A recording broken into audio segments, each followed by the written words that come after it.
अला सय्यदिल मुरसलीन अम्मा बाद फ़अऊज़ु बिल्लाहि मिनश शैतानिर रजीम बिस्मिल्लाहिर रहमानिर रहीम अस्सलातु वस्सलामु अलैका या रसूलल्लाह व अला आलिका व अस्हाबिका या हबीबल्लाह अस्सलातु वस्सलामु अलैका या नबियल्लाह व अला आलिका व अस्हाबिका या नूरल्लाह। मीठे मीठे इस्लामी भाइयों और मदनी चैनल के नाजरीन, सिलसिला दारुल इफ्ताह अहले सुन्नत में एक बार फिर आपको मरहबा कहते हैं। अल्हम्दुलिल्लाह आज जुमेरात है और जुमेरात को हमारा सिलसिला असर की नमाज के बाद होता है। ज़ाहिर वक्त भी मुख्तसर होता है। इंशाअल्लाह अज़्ज़ा वजल कोशिश करेंगे कि बहुत सारे मसाइल आप तक पहुँचाएँ। इंशाअल्लाह आप आखिर तक शामिल रहें। इब्तिदान दुरूद पाक की फ़जीलत के फ़रमान मुस्तफ़ा सल्लल्लाहु तआला अलैहि वसल्लम है कि शब जुमुआ और रोज़े जुमुआ मुझ पर कसरत से दुरूद शरीफ पढ़ो, क्योंकि तुम्हारा दुरूद पाक मुझ पर पेश किया जाता है। सल्लु अलल हबीब सल्लल्लाहु तआला अला मुहम्मद सल्लल्लाहु अलैहि वसल्लम। मुफ्ती साहब तशरीफ़ फरमाएँ। पहला सवाल मैं अर्ज़ करता हूँ, हुज़ूर ये इरशाद फरमाएँ कि मसाजिद के अंदर जब हम दाखिल होते हैं तो मुख्तलिफ़ किस्म के नवाफिल हैं, उनके मुख्तलिफ़ नाम हैं। तो तहियतुल मस्जिद ये नवाफिल पढ़े जाते हैं और दावत इस्लामी के मदनी माहौल में बाकायदा इसका एक मदनी इनाम भी है, यानी इसकी तरगीब है कि ये पढ़े जाएँ। तो फ़जर की नमाज़ जब अज़ान हो जाती है और हम मस्जिद में दाखिल होते हैं तो सुन्नत वगैरह का ज़ाहिर एहतमाम होता है, तो क्या उससे पहले भी हम ये नवाफिल पढ़ सकते हैं? अल्हम्दुलिल्लाहि रब्बिल आलमीन वस्सलातु वस्सलामु अला सय्यिदिल अंबियाइ वल मुरसलीन अम्मा बाद फ़अऊज़ु बिल्लाहि मिनश शैतानिर रजीम बिस्मिल्लाहिर रहमानिर रहीम। देखिए, वैसे तो जो ये वक्त है, यानी जब फ़जर की नमाज़ का वक्त शुरू हो गया जी, अब तुलुए आफ़ताब तक, यानी फ़जर की नमाज़ का वक्त ख़त्म होने तक, इलावा सुन्नत फ़जर के, जी, यहाँ पर सुन्नत फ़जर पढ़ी जाएगी और फ़राइज़ पढ़े जाएंगे। कोई नवाफिल वगैरह पढ़ने की इजाज़त नहीं होती। ठीक है। हाँ, क़ज़ा नमाज अगर कोई पढ़ना चाहे तो उसकी इजाज़त होती है। बाकायदा कोई नवाफिल वगैरह नहीं पढ़ सकते। जहाँ तक ताल्लुक़ रहा तहियतुल मस्जिद का, उसी तरह तहियतुल वज़ू का, वज़ू भी है। तो इसमें ये देखें, एक तो ये सूरत होती है कि इंसान मस्जिद में गया, अब जैसे नमाज का वक्त नहीं है, सही। या उसने वज़ू किया, अब नमाज का वक्त नहीं है, तो वो आज़ाए वज़ू खुश्क होने से पहले नमाज की अदायगी करता है तो ये इसकी तहियतुल वज़ू हो जाएंगे। इसी तरह मस्जिद में दाखिल होता है, मस्जिद का हक़ अदा करने के लिए नमाज़ पढ़ता है, नवाफिल अदा करता है, तहियतुल मस्जिद हो जाएंगे। मगर जैसे फ़जर की नमाज है, चूँकि वहाँ पर नवाफिल पढ़ने की इजाज़त नहीं है, और वैसे भी दीगर जैसे किसी नमाज का टाइम हो, तो अब जब ये वज़ू करके गए और मस्जिद में दाखिल हुए, आज़ाए वज़ू भी अभी खुश्क नहीं हुए, मस्जिद में दाखिल हुए, तो फ़जर की सुन्नतें जब ये अदा करेंगे तो तहियतुल वज़ू भी हो जाएगा और तहियतुल मस्जिद भी हो जाएगा। अलग से जिस तरह नवाफिल पढ़े जाते हैं, अलग से इस वक्त में नवाफिल पढ़ने की इजाज़त नहीं है। नवाफिल के एतबार से ये मकरूह टाइम है। अच्छा, जैसे आपने फरमाया कि ये ताहियतुल वज़ू और ताहियतुल मस्जिद हो जाएंगी, तो क्या वो ये नियत करेगा अव्वलन दो सुन्नतें, यानी उसकी नियत में दो सुन्नतें भी आ जाएँ, ताहियतुल मस्जिद और वज़ू दोनों, ये नियत करेगा बाकायदा या? जी, बाकायदा नियत करेगा तो इसके इस नियत करने की बिना पर इसको सवाब भी मिलेगा। सही। वरना अगर ये बग़ैर नियत के भी पढ़ेगा तो जब ये मस्जिद में दाखिल होते ही कोई नमाज अदा करता है तो मस्जिद का हक़ अदा होता है, चाहे वो फ़र्ज़ हो, चाहे वो वाजिब हो, चाहे वो नवाफिल हों। सही। हाँ, अगर ये बाकायदा नियत करेगा तो इस पर इसको इसका सवाब भी मिलेगा। सही। मदीशल के नाज़रीन, ताहियतुल मस्जिद के हवाले से हमें जवाब मिला कि फ़जर की सुन्नतें, यानी जब फ़जर का वक्त शुरू हो जाता है तो अब सिर्फ़ सुन्नत फ़जर की और फ़र्ज़ अदा किए जाएंगे, नवाफिल की इजाज़त नहीं होती। अलबत्ता मस्जिद के अंदर जब हमने गए और वज़ू ख़ाने पर वज़ू किया तो ताहियतुल वज़ू और मस्जिद का सवाब कैसे हासिल होगा, मुफ्ती साहब ने इसका जवाब हमें इरशाद फरमाया। आइए आपकी कॉल्स हम शामिल करते हैं।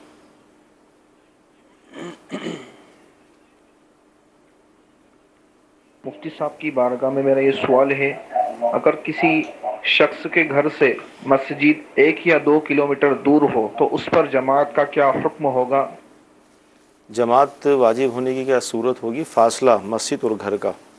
देखिए, जो नमाज के वजूब की सूरत उलमा ने बयान की है वो वैसे तो ये है कि जैसे बग़ैर माइक के अगर अज़ान दी जाए, अच्छी आवाज़ वाला शख्स अज़ान दे, जहाँ तक अज़ान की आवाज़ पहुँचेगी तो अब इन लोगों पे लाजिम है कि ये आकर नमाज की अदायगी करें। इसी को इस बात से भी ताबीर किया जाता है कि महल्ले की मस्जिद जो है उसकी नमाज जमात जो है वो वाजिब है। ठीक है। और इसी को उलमा ने यूँ भी बयान किया है कि अगर करीब कहा जाता है 5-7 मिनट के फासले पर है, लोग इसको दूर नहीं कहते, ये कहा जाता है कि करीब ही मस्जिद मौजूद है, तो फिर भी नमाज की अदायगी लाजिम होगी। हाँ, अगर लोग समझते हैं कि नहीं ये जो मस्जिद है ये बहुत ज़्यादा दूर है, तो ऐसी सूरत में जैसे 10 मिनट के फासले पे है तो वो काफ़ी फासला हो जाता है, तो ऐसी सूरत में नमाज का यानी जमात का वजूब नहीं होगा। सही। जैसे पहले भी इस तरह का एक सवाल हुआ था कि हमारे मोहल्ले में मस्जिद नहीं है, साथ वाले मोहल्ले में है, यानी एक गली जो है वो इनका अपना मोहल्ला कहलाता है, साथ वाली गली दूसरा मोहल्ला कहलाता है।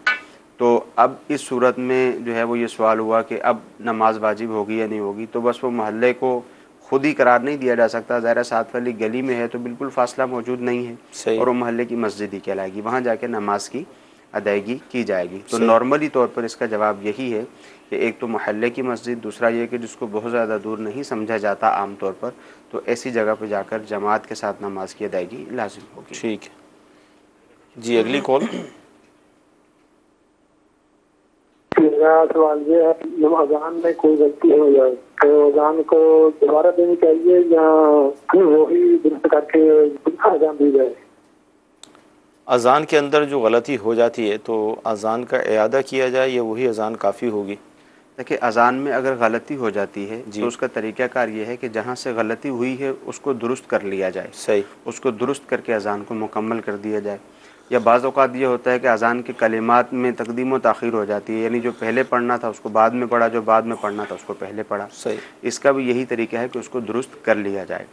अगर दुरुस्त करना तो लाजिम है कि दुरुस्त कर लिया जाए। हाँ, अगर उसको दुरुस्त न किया गया, इसी तरह अगर इक़ामत में गलती हो गई, उसको दुरुस्त न किया गया, तो अब जो इसके बाद नमाज की अदायगी की जाएगी, नमाज में किसी किस्म की कोई कराहत नहीं होगी। अच्छा, अज़ान के अंदर जो गलती है बिलखुसूस जो है अल्लाहु अकबर जो ये कलीमा है, इसके अंदर जो गलतियाँ करते हैं लोग खींचने के हवाले से, जी। यानी वो आवाज़ को दराज करना है ताकि वो एक मतलब ले बन जाए या लोगों तक आवाज़ पहुंच जाए, एक चीखने वाली सूरत बन जाती है, तो इसमें क्या फरमाएंगे आप? देखिए, एक तो ये सूरत है कि जिस शख्स को अज़ान ठीक तरह से देनी आती है सही। और उसकी आवाज़ भी अच्छी है और वो आवाज़ को बहुत ज़्यादा बुलंद करने की कोशिश करता है, जी। तो अज़ान में ये तो मतलूब है। सही है कि आवाज़ जितनी ज़्यादा बुलंद हो, जितने ज़्यादा लोगों तक आवाज़ पहुँचे, तो ये तो अज़ान में मतलूब है, इसकी तो करने की इजाज़त है। ठीक है। बाकी ये है कि अगर किसी को उतार चढ़ाव पता ही नहीं है, यानी उसको मालूम नहीं है कि कहाँ पर जो है वो मुझे उतार चढ़ाव रखना है, कहाँ पर मुझे खींचना है, कहाँ पर मुझे नहीं खींचना है, कहाँ पर मद मौजूद है, कहाँ पर मद मौजूद नहीं है, उमूमी तौर पर जो आपने सवाल किया वो इसी एतबार से होता है कि अल्लाहु अकबर है तो इसको ऐसे ही पढ़ा जाएगा। हाँ, अल्लाह है उसकी लाम को खींच के पढ़ेंगे तो एक अलग बात है। शुरू में जो अलिफ आ रहा है यानी हमज़ा उसको कहा जाता है, अल्लाहु अकबर किसी ने पढ़ दिया तो ये दुरुस्त सूरत नहीं है। इसी तरह जब अकबर कहा तो अकबर की जगह अकबार कह दिया, ये सूरत भी दुरुस्त नहीं है। तो इन चीज़ों का लिहाज रखना चाहिए।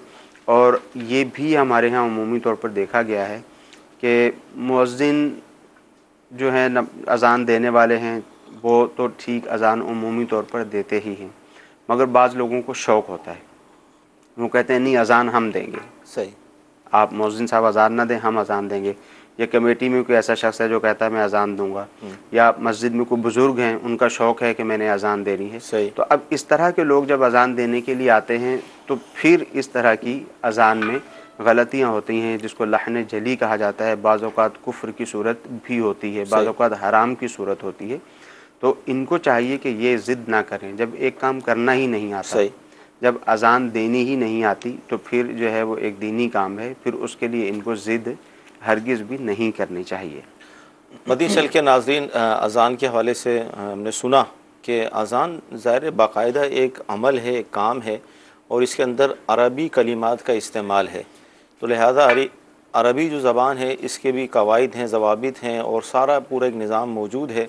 हर शख्स जिसे अज़ान देनी नहीं आती और माइक लेकर वो खड़ा हो जाए कि मैं अज़ान दूँगा, चलें उसकी नीयत अच्छी है, सवाब की नीयत होगी, लेकिन जब तक उसका यानी कहाँ खींचना है कहाँ नहीं खींचना जो मखारिज का मामला है अगर सही नहीं होगा तो फिर सवाब तो कहाँ से मिलेगा अगर उसके अंदर इस तरह की गलतियाँ होंगी।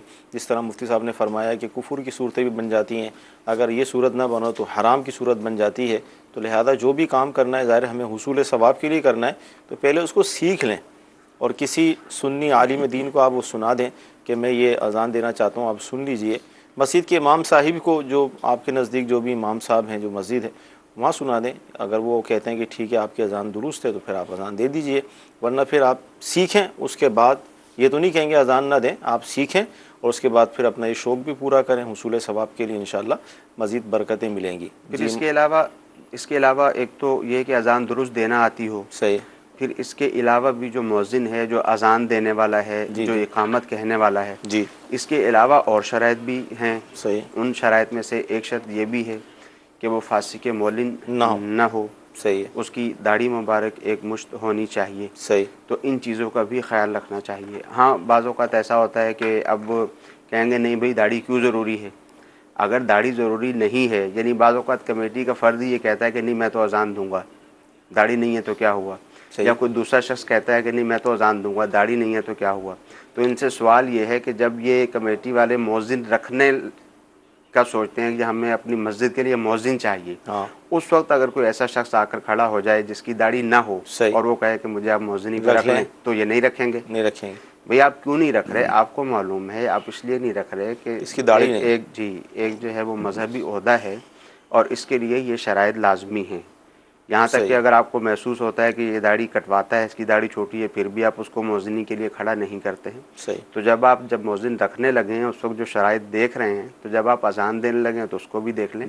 तो दीगर शराइत भी होनी चाहिए, मखारिज भी दुरुस्त हों, अज़ान देने का अंदाज़ भी मालूम हो कि कैसे अज़ान देनी है, फिर अज़ान दी जाए। फिर एक और बात यहाँ पर यह भी होती है कि मस्जिद कमेटी की तरफ से मौज़िन की ज़िम्मेदारी है कि वह अज़ान देगा। सही। अब एक शख्स हर दूसरे दिन आकर मौज़िन को कहता है कि अज़ान मैंने देनी है, तो इस तरह मस्जिद का माहौल भी ख़राब होता है। क्योंकि अब मौज़िन मना करेगा तो जो साहिब अज़ान देने के लिए आगे आ रहे हैं वो लड़ाई झगड़ा करेंगे, कुछ लोग इस तरफ हो जाएंगे, कुछ लोग उस तरफ हो जाएंगे। तो ये अंदाज़ भी इख्तियार नहीं करना चाहिए। ठीक है, जब एक शख्स की ज़िम्मेदारी है, उसको मुकर्रर किया गया है अज़ान के लिए, तो वही अज़ान दे। मदीन चल के नाज़रीन, अज़ान बाकायदा आज हमारा मौजू नहीं है, लेकिन एक अच्छी गुफ्तगू हो गई और इसमें हम एक रिसाले की तरफ आपकी रहनुमाई करेंगे। फैज़ान अज़ान अमीर सुन्नत का रिसाला, इसका मुताला कीजिए। अज़ान देने के फ़ज़ाइल, फिर इसके शरई अहकाम भी उसमें तहरीर किए गए। जी, मज़ीद कॉल्स लेंगे। मेरा नाम मोहम्मद ताहिर ज़फ़ारी है। मेरा सवाल ये है कि जो कुरान पाक डाउनलोड करते हैं मोबाइल यानी ऐप्स की सूरत में, तो उसी मोबाइल में हम लोग अक्सर लोगों ने गाने वगैरह या कुछ ऐसे तस्वीर रखी होती हैं, तो इसके बारे में क्या हुक्म है? अच्छा, क्या फरमाएंगे कि मोबाइल के अंदर कुरान मजीद भी रखा है, हमने दीनी कुतुब भी हैं और साथ ही उसके अंदर फ़िल्में, गाने, इस तरह की चीज़ें भी हैं, तो क्या फरमाएंगे? देखिए, असल में इनका जो सवाल है वो इस एतबार से है कि क्या इस तरह करना बेअदबी तो नहीं है। सही। कुरान मजीद के सॉफ्टवेयर भी उसके अंदर मौजूद हैं और इसी तरह जो है वो गाने बाजे के भी हैं। तो देखिए, ये बात ज़हन में रहे कि अदब और बेअदबी का जो दारो मदार है वो उर्फ़ पर होता है। सही। तो हमारे यहाँ कोई भी इसको बेअदबी नहीं समझता है। हाँ, इसको यूँ बेअदबी समझा जाएगा जैसे मिसाल के तौर पर कुरान मजीद फ़ुरक़ान हमीद हमारे पास मौजूद हो, हमारे हाथों में है। अब कोई शख्स कोई गाने की सीडी या इस तरह की कोई भी चीज़ ला के उसके बीच में रख दे, उस पर तस्वीरें भी हैं, वो गाना वगैरह है उसमें, हाँ, तो इसको ज़रूर बेअदबी समझा जाएगा कि ये बेअदबी है। बाकी यहाँ पे ये सॉफ्टवेयर्स वगैरह का सिलसिला होता है, तो हर किस्म की चीज़ें मोबाइल में जो है वो लोग रखते हैं। ठीक है, तो इसको बेअदबी तो नहीं कहा जा सकता। अब रही दूसरी बात कि मोबाइल में गाने बाजे का होना या दीगर चीज़ों का होना, तो ज़ाहिर है मुसलमान के मोबाइल में तो ये चीज़ें नहीं होनी चाहिए। अच्छा, फिर दूसरा ये कि हो सकता है इनके जहन में जो कन्फ्यूजन हो वो ये हो कि हमने मोबाइल के अंदर गाने भी रखे हैं, फिल्में भी, और कुरान भी हमने रख लिया, तो कुरान ना रखें यार, बेअदबी होती है। हाँ, नहीं, ये तो अब मतलब ये कि भाई आप अपने मोबाइल से गानों को निकालें ना, क्या फरमाते हैं? ये तो शैतान की तरफ से एक वार होता है कि जैसे मिसाल के तौर पर किसी को समझाया गया कि भाई आप नाते रख लें अपने मोबाइल में जी, या उलमा किराम के बयानात रख लें, या ये फ़लाँ कारी साहब की आवाज़ में कुरान मजीद की तिलावत है, इसको आप रख लें। तो ये कहते हैं नहीं यार, मैं नहीं रख सकता क्योंकि मेरे मोबाइल में गाने हैं, तो मैं इसलिए नहीं रख सकता। तो ज़ाहिर है ये शैतान की तरफ से एक वार है। सही। गानों को निकाल देना चाहिए और कुरान मजीद फ़ुरक़ान हमीद रखना चाहिए, या दीगर जो भी दीनी मालूमात हैं वो लेनी चाहिए। बाकी ये है कि अगर मौजूद है तो उसको निकालना तो लाजिम है ही, यानी कुरान मजीद फ़ुरक़ान हमीद रहे, गाने बाजों को निकाल दिया जाए। अगर किसी ने नहीं भी निकाला, मौजूद हैं, तो बेअदबी में शुमार नहीं होता। मदनी चैनल के नाज़रीन, अल्लाह ताला की रहमत है कि दावत इस्लामी का मदनी माहौल हमें नसीब हुआ और मेमोरी कार्ड, ज़ाहिर मोबाइल है तो इसके जो भी लवाजमात हैं, मेमोरी कार्ड ज़ाहिर पूरा ये हिस्सा बनता है मोबाइल का। तो दावत इस्लामी ने अल्हम्दुलिल्लाह इसका जो मुस्बत इस्तेमाल है, यानी ये कह लीजिए कि मेमोरी कार्ड के ज़रिए मुख्तलिफ़ किस्म के बयानात, फिर तफसीर के हवाले से इसके अंदर मवाद और न जाने क्या क्या दावत इस्लामी मेमोरी कार्ड के अंदर दे रही है, ताकि मोबाइल्स के अंदर आप अपनी जितनी भी गुनाह वाले मामला हैं इनको ख़त्म कर दें। क्योंकि बाज़ औक़ात हमारी आदत बन जाती है कि यार कुछ ना कुछ हम सुने और यूँ हमारा काम में दिल लगता है या टाइम पास होता है। तो दावत इस्लामी ने आपको एक अच्छी चीज़ दे दी कि आप नात सुनते रहें, कुरान की तिलावत सुनते रहें। इवन ये कि मदनी कायदा, आप ही देखें कि एक बहुत बड़ी तादाद मुसलमानों की हम ऐसी देखते हैं कि जिनको कुरान पढ़ना नहीं आता, तो मदनी कायदा दे दिया और उसके अंदर आवाज़ भी दे दी कि आप उंगली रखेंगे और कारी साहब आपको तलफ़ुज़ उसका करेंगे मोबाइल के अंदर ही कि ये लफ्ज़ क्या है। कितनी आसानियाँ, यानी इन चीज़ों का कहते हैं ना एक इस्तेमाल, सही इस्तेमाल वो दावत इस्लामी हमें बता रही है। अगर हम फिर भी ना करें तो ये फिर हमारे नसीब की बात है कि गुनाह हमसे हो रहे हैं, नेकी हम नहीं कर पा रहे। तो अल्लाह ताला हमें इन चीज़ों के ज़रिए भी नेकियां करने की तौफीक अता फरमाए। जी अगली कॉल लेंगे हम। मैं शुजा खान बात कर रहा हूँ बियर वाले। मुफ्ती साहब से ये सवाल है कि अगर इमाम साहब का नमाज पढ़ाते हुए नमाज के दौरान वुज़ू टूट जाए तो उसका क्या तरीक़ेकार है? इमाम साहब का ही वुज़ू टूट गया हुज़ूर, अब क्या होगा जमात का? देखिए, इसमें जो तरीक़ाकार है वो तरीक़ाकार ये है कि इमाम साहिब पीछे मौजूद किसी शख्स को खलीफा बना दें, ख़ुद चले जाएं, वो खलीफा बन जाए और वो अब दूसरों की जमात करवाए। मगर ये मसला ऐसा है, इसमें काफ़ी पेचीदगियाँ हैं कि किस सूरत में खलीफा बनेगा, किस सूरत में खलीफा नहीं बनेगा। आज तक इसको देखा भी नहीं गया होगा। और उसकी जो मेन वजह है वो यही है कि अगर जो हमारे यहाँ उमूमी तौर पर पीछे जो मुअज्जिन मौजूद होता है और जो पूरी जमात है वो यही समझती है कि कोई भी मसला हो, कोई भी प्रॉब्लम हो तो उसकी ज़िम्मेदारी जो है वो मुअज्जिन के ऊपर है। जी जी। यहाँ तक कि अगर इमाम साहब भूल गए और उन्होंने नमाज कंप्लीट कर दी तो वो सब जो है वो मुअज्जिन को कहते हैं कि आपने लुकमा क्यों नहीं दिया। हालांकि लुकमा देने की सबको इजाज़त होती है। सही। तो वो सारी की सारी ज़िम्मेदारी जो है वो मुअज्जिन पर ही होती है। और जो खलीफा करने के मसाइल हैं वो कुछ पेचीदा हैं। जी जी। और बहुत सारे इमाम भी ऐसे होंगे कि जो खलीफा करने की सारी शराइत हैं वो मालूम ना हों। यही वजह है कि हमारे यहाँ अमूमी तौर पर ऐसा होता नहीं है। ठीक। तो इस वजह से इसमें यही सूरत है कि अगर वज़ू टूट जाता है तो नमाज की दोबारा अदायगी कर ली जाए। मदनी चैनल के नाज़रीन, आपके SMS जो हमें मौसूल हो रहे हैं, बहुत प्यारा SMS है। ज़ाहिर घरों के अंदर बहन भाई होते हैं, तो SMS ये है कि अगर छोटी बहन से कोई गलती हो जाए तो भाई क्या अम्मी को बता दे कि बहन ने गलती की है, ग़ीबत तो नहीं होगी? देखिए, गलती की नौयत होगी। सही। ठीक है, वो गलती की नौयत होगी। गलती की नौयत को मद्देनज़र रख कर ही उसका फ़ैसला किया जा सकता है कि गलती किस किस्म की है। ठीक। अगर तो एक नॉर्मल सी बात है, घर में कोई नुकसान हो गया या इस तरह की कोई बात कब हो तोड़ गई, दिया, तो वो एक अलहदा सूरत है। कब टूट गया गिलास टूट गया, जी, उसमें जाकर बयान ना करें। और अगर इसके अलावा कोई सूरत है, कोई अखलाकी एतबार से कोई मसला है या कोई ऐसी सूरत है कि ना बताने में नुकसान का ज़्यादा अंदेशा है, सही, तो ऐसी सूरत में भाई है, बहन है, कोई भी है, अगर वो समझाने की ताकत क़ुव्वत रखता है तो वो समझा दे। और अगर ये समझता है कि नहीं मैं ये काम नहीं कर सकूँगा तो फिर बताने की शरई तौर पर इजाज़त होगी। क्या इस्लामी बहनें जुम्मे की पहली अज़ान के बाद नमाज ज़ोहर अदा कर सकती हैं, घर में पढ़ सकती हैं? और देखिए, अमूमी तौर पर जुम्मा की जो हमारे यहाँ अज़ान होती है तो जब वक्त शुरू हो जाता है जब ही अज़ान दी जाती है। तो जब वक्त शुरू हो गया तो अब ये नमाज की अदायगी कर सकती हैं। इनको ज़ोहर की नमाज की अदायगी करनी है। जी जी, कॉल लेंगे हम।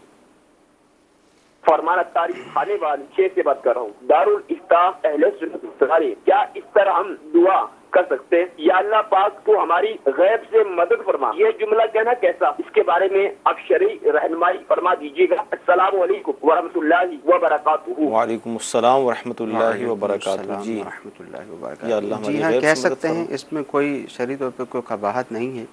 ये भी एक दुआ ही है और इसका उमूमी माना जो है वो यही दिया जाता है कि बज़ाहिर असबाब किसी काम के लिए असबाब मौजूद नहीं होते। अगर रोज़गार छूट गया है तो बज़ाहिर उसके कोई असबाब मौजूद नहीं होते, किसी का कर्ज़ देना है तो बज़ाहिर उसके कोई असबाब मौजूद नहीं होते, या इसी तरह कोई और परेशानी है, बज़ाहिर उस परेशानी के ख़त्म हो जाने के कोई असबाब मौजूद नहीं होते, तो फिर इस अंदाज से दुआ कर ली जाती है, कोई कबाहत नहीं है, कर सकते हैं। जी जी, अगली कॉल।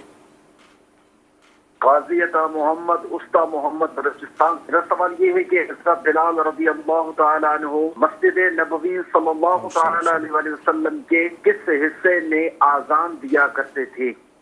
जी, गालिब हज़रत बिलाल रज़ी अल्लाह तआला को पूछ रहे हैं ये कि वो किस हिस्से में अज़ान देते थे, वो जब अज़ान दिया करते थे। नहीं, वो बाकायदा जो है वो जहन में नहीं है कि मस्जिद नबवी का कौन सा हिस्सा था, सही, वो सीधी तरफ था या उल्टी तरफ था या किस तरफ वो हिस्सा था जहाँ पे बिलाल रज़ी अल्लाह तआला अन्हु अज़ान दिया करते मस्जिद से बाहर ही होगा वो। जी, ये शरई मसला भी है कि जो अज़ान है वो अज़ान मस्जिद से बाहर ही दी जाए। जैसे उमूमी तौर पर मसाजिद के जो महराब होते हैं वो बाज़ औक़ात मसाजिद से बाहर होते हैं, या उसके साथ कमरा बना हुआ होता है, वो मस्जिद से बाहर होता है। जी, अगली कॉल। मोहम्मद इमरान अत्तारी सगियतार अर्ज कर रहा हूँ, प्यारे मुफ्ती साहब की बारगाह में मेरा ये सवाल है, इमाम साहब ने मगरिब की नमाज 3 की जगह 4 पढ़ा दी और सजदा सौ कर लिया, नमाज हो जाएगी? इसका खुलासा फरमा दे, जज़ाकुमुल्लाहु खैरा। आमीन। मगरिब की जो नमाज है वो 3 की जगह 4 और सजदा साहब भी कर दिया, तो अब क्या होगा हुजूर? देखिए, इसकी एक सूरत तो ये है कि तीसरी रकत में कादा किया, कादा करने के बाद तशहुद मुकम्मल की और अब उठकर खड़े हो गए, यानी जहन में नहीं रहा, समझे कि शायद दूसरी रकत मैंने पढ़ी है, अब समझे कि तीसरी रकत है, तीसरी रकत के लिए खड़े हो गए। तो अब जब कादा कर लिया था तीसरी रकत का, अब चौथी रकत के लिए खड़े हो गए। अब जो है वो अगर चौथी रकत पढ़ ली है तो वैसे तो यहाँ हुक्म शरई ये है कि जब तक चौथी रकत का सजदा नहीं किया वापस आ जाएं, नमाज को कंप्लीट करें, आखिर में सजदा साफ कर लें। ठीक है। और अगर ऐसा नहीं, अगर चौथी रकत का सजदा कर लिया है तो अब ये हुक्म होता है कि बेहतर ये सूरत है कि अब 5वीं रकत भी साथ मिला लें, आखिर में सजदा साफ कर लें, पहले 3 फ़र्ज़ हो जाएंगे, बाकी 2 नफिल हो जाएंगे। ठीक है। हाँ, अगर किसी ने ऐसा ना किया, यानी तीसरी पर कादा भी कर लिया था और चौथी रकत कंप्लीट करके सलाम फेर दिया और आखिर में सजदा साहब भी कर लिया, तो इस सूरत में भी नमाज हो जाएगी। नमाज हो जाएगी? जी, इस सूरत में भी नमाज हो जाएगी, जबकि तीसरी रकत पर कादा कर चुके थे। तो एक रकत जो होगी वो, हाँ, इस सूरत में वो अगरचे वो जायद रकत कहलाएगी, मगर नमाज इस सूरत में हो जाएगी। अच्छा, ठीक है। वो जो हुक्म शरई है उमूमी तौर पर जो बयान भी किया जाता है कि 4 रकत वाली में अगर 5वीं पढ़ ली तो छठी मिला ले, ताकि पहले 4 फ़र्ज़ हो जाएं, आखिरी जो 2 रकतें हैं, जो 1 रकत इसने पढ़ी है वो ज़ाय ना हो, एक और साथ मिला लें ताकि वो आगे वाले 2 नफिल हो जाएं। सही है। इसी तरह 3 रकत वाली जो नमाज थी कादा कर लिया, अब जो है वो चौथी रकत मिला ली, तो अब बेहतर ये होता है कि 5वीं रकत भी मिला ले ताकि पहले 3 फ़र्ज़ हो जाएं और आखिरी 2 जो है वो नफिल हो जाएं। हाँ, अगर किसी ने ऐसा ना किया, चौथी रकत पर ही उसने सलाम फेर दिया, तो नमाज इसकी हो जाएगी, यानी सजदा साहब कर लिया तो नमाज हो जाएगी। ठीक है जी, अगली कॉल। दारुल इफ्ता से मेरा सवाल है कि क्या इस्लामी बहन नेल पर मेहंदी लगाई है? बराए करम जवाब इरशाद फरमा दीजिए। नाखूनों पर गालिबन पूछ रहे हैं, नेल मेहंदी लगा लें? मेहंदी लगाने की तो इस्लामी बहनों की इजाज़त होती है, हाथों पर भी लगा सकती हैं, इसी तरह नाखून पर भी लगा सकती हैं, शायद तह का मसला हो। जी, मगर मेहंदी में बस इसी बात का ख्याल रखना ज़रूरी है कि मेहंदी की तह ना जमती हो, यानी मेहंदी लगाई, उसको धो दिया, धोने के बाद अब जब मेहंदी उतरे तो उसका कलर हल्का होते होते ख़त्म हो जाए, ऐसी मेहंदी जो है ये तो दुरुस्त है। अगर ऐसी मेहंदी है कि उसका जो कलर है वो हट गया, अब जब वो हटती है तो उसकी तह जम के निकलती है, जिर्म बन जाता है, सही है, तो ऐसी मेहंदी की मुमानत है, ये नहीं लगा सकते। ठीक है जी, अगली कॉल। जाकिर हुसैन अत्तारी मक्का मुकर्रमा से अर्ज कर रहा हूँ, मेरा दारुल इफ्ता अहले सुन्नत में सवाल है कि हम हरम में जब जाते हैं तो अपने जूते हरम के अंदर छुपा के रख देते हैं, लेकिन हम जब नमाज से फारिग होकर बाहर आते हैं तो वहाँ पर हमारे जूते नहीं होते, तो क्या हम किसी और के जूते जो बाहर पड़े होते हैं वो पहन सकते हैं? बराए मेहरबानी जवाब इरशाद फरमा दे। क्या बात है, क्या फरमाएंगे हुजूर? हरम में जूते, अपनी तई तो बड़ा तो एहतमाम किया, लेकिन फिर भी वो आगे पीछे बाज़ औक़ात भूल भी जाते हैं क्योंकि इतनी बड़ी हो जाएगी। मैं यही बताने लगा था कि जो अक्सर लोगों के साथ होता है वो ये होता है, सही, कि वो एक दरवाजे से दाखिल हुए होते हैं, और वहाँ पर वो जूते किसी भी जगह पर रख देते हैं। बाकायदा वहाँ पे जो है वो जगह बनी हुई है जूते रखने की, नंबर भी लगे हुए होते हैं। जो नंबर यहाँ लगे हुए हैं वही दूसरे गेट के पास भी लगे हुए हैं। तो उमूमी तौर पे ऐसा होता है कि जूते मौजूद ही होते हैं, भूल जाते हैं बस, मगर भूल जाते हैं कि कहाँ रखे थे, तो फिर समझते हैं कि शायद हमें मिले नहीं हैं। बहरहाल जो भी सूरत हो, किसी का जूता इस्तेमाल करने की शरई तौर पर इजाज़त नहीं है। उम्रे के लिए जाते हैं, हज पर जाते हैं, कसीर रकम ख़र्च होती है, तो इसमें यही एहतियात है कि आप 3 या 4 जोड़े चप्पल के जो भी आपने इस्तेमाल करनी है और उम्रे के एतबार से वो आप अपने साथ ले जाएं। सही, वो आप साथ ले जाएंगे। अगर खुदा न खास्ता गुम भी हो गई है तो जहाँ आपकी रिहाइश है वहाँ तक जो है वो मक्का मुकर्रमा की जो सरज़मीन है, मदीना मुनव्वरा की सरज़मीन है, उससे मुशर्रफ़ होते हुए जाएँ और वापसी जाकर होटल से जूते ले लें। अच्छा, यहाँ पर इनको आप मदनी मशवरा क्या देंगे कि मिसाल के तौर पे इन्होंने ये सोचा कि मेरी चप्पल चोरी हो गई, आगे पीछे हो गई, अब इनको ज़ाहिर तकलीफ़ तो हुई ना इस चीज़ से कि मेरी चप्पल आगे पीछे हो गई जूती, तो अब ये किसी और की जब लेंगे तो उसकी कैफियत क्या होगी? ज़ाहिर है, जब एक तो ये कि किसी और की लेंगे तो उसकी कैफियत भी इन्हीं की तरह की होगी जैसी इनकी कैफियत है। सही। बाकी यह है कि होना ये चाहिए कि अगर बिलफ़र्ज़ ऐसा हो भी गया है, सही, तो हर जगह पर ही वैसे तो ऐसा होना चाहिए कि अगर हमारा कोई नुकसान होता है वो हमारे हक़ में बेहतर ही होता है। सही, वो हमारे हक़ में बज़ाहिर हमें लग रहा होता है कि वो नुकसान है। जो तकलीफ़ें इंसान को दुनिया में पहुंचती हैं, जब वो अजर देखेगा क़यामत के दिन तो उसकी ये ख्वाहिश होगी कि काश मुझे इससे भी ज़्यादा तकलीफ़ें पहुंचती। सही। और फिर हरम में इस तरह का मसला हो, वहाँ सब्र करेगा, इसको अजर भी ज़्यादा मिलेगा। सुभान। देखिए, चप्पल खो गई है या कोई ले गया है, अब वो तो वापस नहीं आनी। सही। अब किसी दूसरे को एक तो तकलीफ़ ना पहुँचाई जाए, जो इनकी अपनी कैफियत है, किसी दूसरे पर उस कैफियत को तारी न किया जाए हरम शरीफ में, और किसी जगह पर भी ना किया जाए। और दूसरा यह है कि किसी दूसरे की चप्पल वगैरह भी लेकर हरगिज़ ना जाएं। शरन इसका हुक्म मतलब नाजायज़ का ही है? जी बिल्कुल नाजायज़ का हुक्म है, नहीं ले लें। सकते। ज़ाहिर है, जब किसी की चप्पल आप लेकर जाएंगे तो गैर के माल को इस्तेमाल करना होगा, तो ज़रूर नाजायज़ है। तो मदी चैनल के नाज़रीन, हरम जो है इसके अंदर एक नेकी लाख नेकी के बराबर है और एक गुनाह भी लाख गुनाह के बराबर है। तो लिहाजा अगर बिलफ़र्ज़ आपकी चप्पल आगे पीछे हो जाती है तो अगर आप किसी की चप्पल जब उठाएंगे और ये एक गुनाह अगर हम इसको काउंट करते हैं कि ये एक गुनाह है क्योंकि नाजायज़ है, तो ये गोया कि 1 लाख गुनाह होंगे। तो इसलिए चप्पल की कीमत पाकिस्तानी हिसाब से अगर हम देखें तो क्या होगी, 150 250 रुपये होगी, लेकिन गुनाह कितना बड़ा होगा। तो लिहाजा इससे बचने की कोशिश की जाए, सब्र किया जाए। सब्र करेंगे तो हरम में जिस तरह मुफ्ती साहब ने फरमाया है कि सब्र का सवाब भी, यानी उसको लाख से ही हम ज़ाहिर ज़रा देंगे कि वो इतना बढ़ जाएगा। जी, अगली कॉल। मैं मोहम्मद हारतारी शहर से बात कर रहा हूँ। मुझे ये बता दें, जब मैं बस में जाता हूँ तो कुछ बच्चे मुझे और मेरी बहन को मारते हैं, तो हमें भी उनको मारना चाहिए? जवाब इरशाद फरमा दीजिए। क्या फरमाएंगे? अगर नहीं मारूंगा तो फिर नहीं कहेंगे लोग कि यार देखो कितना कमज़ोर है? और देखिए, बच्चों के मुतालिक उन्होंने सवाल किया है कि बच्चे जैसे वैन वगैरह में जाते हैं, स्कूल जाते हैं, आपस में स्कूल से आना जाना होता है, आपस में उलझ जाते हैं। तो देखिए, बच्चों पर भी यही लाजिम है जो बड़ों पर लाजिम है कि अगर कोई तकलीफ़ पहुंचाता है तो उसको माफ़ कर देना चाहिए। जो सही तरीका है, जो बेहतरीन तरीका है, जिसकी हमें इस्लाम तरग़ीब दिलाता है कि दरगुज़र करना इख्तियार करें, माफ़ी, किसी सामने वाले को माफ़ करना इख्तियार करें। अगर हम ज़मीन वालों पर रहम करेंगे तो इंशाअल्लाह अज़्ज़ वजल अल्लाह ताला हम पर रहम फरमाएगा। तो ये चीज़ ना देखी जाए, बच्चों में भी बड़ों को देखकर ये चीज़ पैदा हो जाती है जी कि सामने वाले ने अगर कुछ कहा तो अगर मैं नहीं कहूँगा तो मुझे कमज़ोर समझा जाएगा। लोग मुझे बातें करेंगे कि उसने तो तुम्हें ये बात कह दी थी, उसने तुम्हें मारा था, तुमने उसको कुछ भी नहीं कहा, तुम कमज़ोर हो।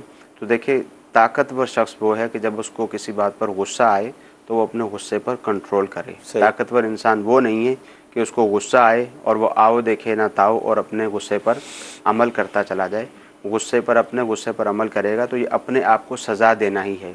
किसी बुज़ुर्ग से किसी से पूछा गया कि ये गुस्सा क्या है, तो उन्होंने कहा कि गुस्सा ये है कि सामने वाले की गलती की सज़ा खुद को देना। सही, गलती तो सामने वाले ने की थी, अब आप खुद लाल पीले हो गए, अपनी तबीयत आपने ख़राब कर ली, गलती तो सामने वाले ने की थी। सही, तो गुस्सा जो है वो सामने वाले की गलती की सज़ा खुद को देना है। सही, तो इस में कंट्रोल करना चाहिए। अच्छा हुज़ूर, ये इरशाद फरमाए कि नापाकी की हालत में हुज़ूर अलैहिस्सलातु वस्सलाम का मुबारक नाम लेना या सलाम का जवाब देना, क्या फरमाएंगे इस हवाले से? देखिए, शरई मसला जो है वो तो यही है कि नाम भी न लिया जाए।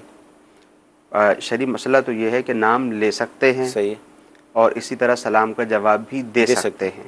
शरई मसला तो ये है, मगर बेहतर ये है कि जब इस तरह की कैफियत हो तो हुज़ूर सल्लल्लाहु ताला अलैहि वसल्लम का नाम नामी न लिया जाए, सलाम का जवाब भी न दिया जाए। वो इस एतबार से सामने वाले को भी मालूम हो, उसको भी पता हो। हाँ, अगर पता है कि सामने वाले को जो हुज़ूर सल्लल्लाहु ताला अलैहि वसल्लम क़ज़ाए हाजत से फ़ारिग हुए, किसी ने सलाम का जवाब दिया तो आपने तयम्मुम वग़ैरह करके उसके सलाम का जवाब दिया, जो मफ़हूम हदीस जो मेरे ज़हन में है अभी। तो इस बात का लिहाज रखना ज़रूरी है कि बिलखुसूस हुज़ूर सल्लल्लाहु ताला अलैहि वसल्लम का नाम नामी जब आता है तो अब अगर नापाकी की कैफियत है तो अदब का तकाज़ा ये है कि नाम ना लिया जाए। एक सहाबी हुज़ूर सल्लल्लाहु ताला अलैहि वसल्लम की जो सवारी थी, उसके ऊपर जो ज़ैन रखी हुई होती है वो उसको तब्दील किया करते थे या साफ़ किया करते थे। सुभान अल्लाह। तो हुज़ूर सल्लल्लाहु ताला अलैहि वसल्लम एक दिन तशरीफ़ लाए तो उसको तब्दील नहीं किया हुआ था या उसके ऊपर रखा नहीं था। तो यही फरमाया कि पूछा उनसे, मतलब सबब पूछा कि ऐसा क्यों नहीं किया। तो उन्होंने अर्ज़ की कि या रसूलल्लाह सल्लल्लाहु अलैहि वसल्लम, मैं पाकी की हालत में नहीं था। सही। और मेरा ज़मीर इस बात को गवारा नहीं करता कि आपकी सवारी की जो ज़ैन है उसको इस हालत में मैं हाथ लगाऊं। मदनी चैनल के नाज़रीन, सिलसिला हुआ बहुत अहम गुफ्तगू हुई। आज जुमेरात है और जुमेरात को मगरिब की नमाज़ के बाद दावत इस्लामी के तहत इज्तिमात का सिलसिला होता है। आप जहाँ भी हों कोशिश करके इज्तिमा में शिरकत कीजिए, वहाँ से भी आपको इंशाअल्लाह अज़्ज़ व जल मज़ीद नेकियों की तरग़ीब मिलेगी, इस्तिकामत मिलेगी और बहुत कुछ मिलेगा। और आज इंशाअल्लाह अज़्ज़ व जल निगरान शूरा सुन्नत भरा बयान फरमाएंगे, तो लिहाजा नियत कर लीजिए। अल्लाह ताला की बारगाह में दुआ करते हैं कि अल्लाह ताला आज का हमारा सिलसिला अपनी बारगाह में कबूल फरमाए, जो सुना है जो सीखा है उस पर अमल करने की तौफ़ीक़ अता फ़रमाए। आमीन। सल्लु अलल हबीब सल्लल्लाहु तआला अला मुहम्मद।